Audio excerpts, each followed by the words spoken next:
Hello Universe, this is Gypsy. This is my Pan That Palette of the Week video. In this series of videos, I choose a palette each week to use with my Pan as Old as Time, which is a panning project through the Fantastic Ladies. In the Palette of the Week, Pan That Palette of the Week video, I don't completely pan out the product. I simply get reach and touch on it. I have a very extensive palette collection, and I do not want to feel like I'm neglecting that collection while I work on panning a product out, panning one of those palettes completely out this year. So I rotate a palette in each week. Last week's palette was a palette my son's godmother gave me. It's called the Ritz Palette. There's no identifying numbers or marks on the back. I reached into, let me cover the mirror. I reached into the 4 eyeshadows this week. 1, 2, 3, 4. Not the center one. And I'm going to swatch those for you real quick. I enjoyed this palette. I felt like it had really good color payoff. I don't know if it's going to work on the wrist, but I'm going to try it. First color is the gray. And I use that to trace the brown eyeliner that I'm working on panning out this year as well. It's a L'Oreal eyeliner. And I simply traced over with that gray. This is the lavender color that's right beside it. Hopefully I won't blind you. Right beside it. I'm going to reach down to what looks like the pink with big flakes. This is a frost.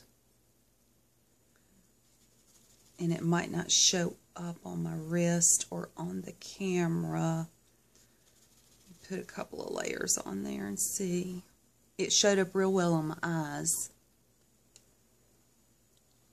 No, it's not showing up, guys. I'm sorry. Let me put this gray beside it. The gray frost beside it, and maybe you can see. Nope. I will tell you that this gray frost on the lid made everything else pop.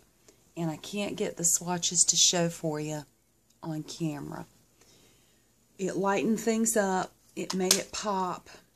And I really did enjoy this.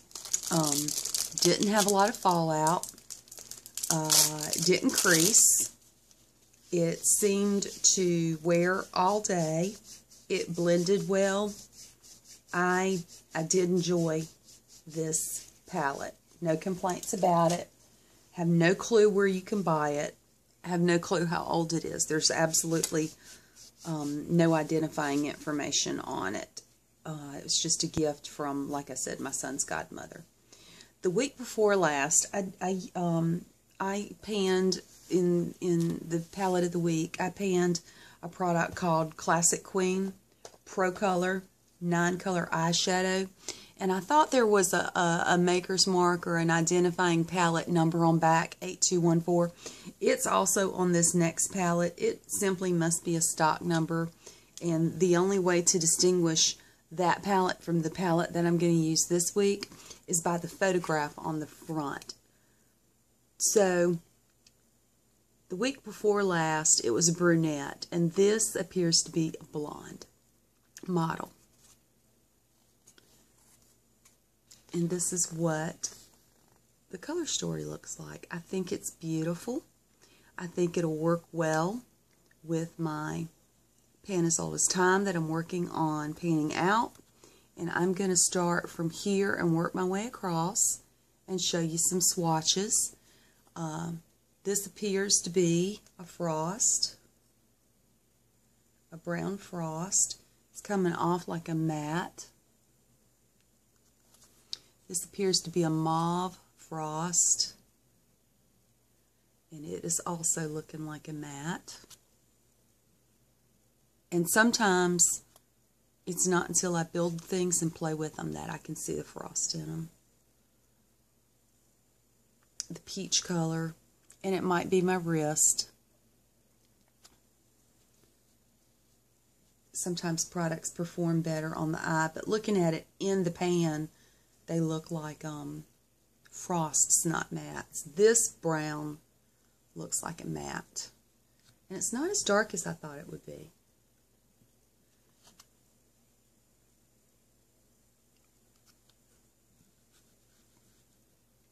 I enjoyed playing with this palette the other week.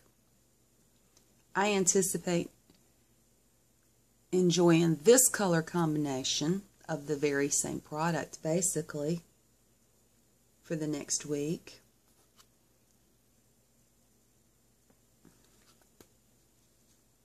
I'm looking forward to swatching this next color. It's got a red to it, a lot of red. It's beautiful on my finger. Look at the difference between my finger and my arm. That's a big difference.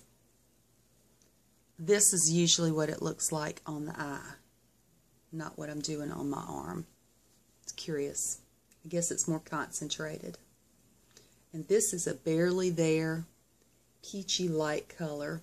It's this color right here. And it's barely showing. Show you the finger. Look at the finger. Look at the difference. How frosty that is. And the last one, this white or gold.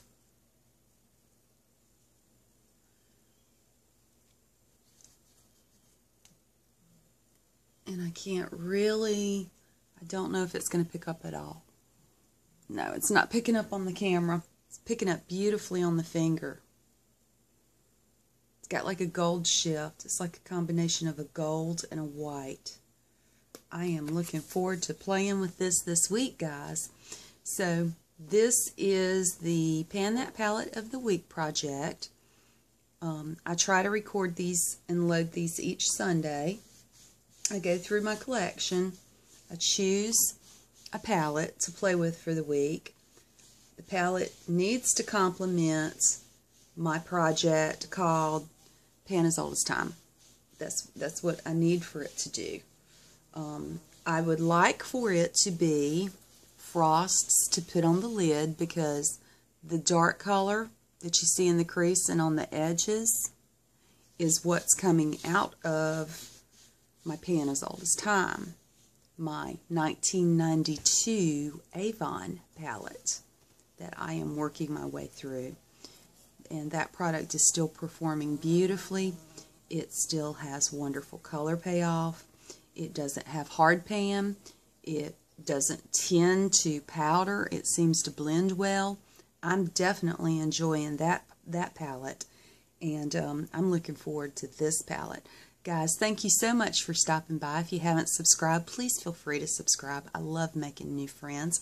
Thank you for all of your support in this makeup panning journey, all of your advice. I really appreciate that, and I look forward to seeing you guys again on Sunday of next week so I can give you a review of this product. I expect to enjoy it as much as I did the other one, which is one of 3 that I ordered last year before I started my no-buy.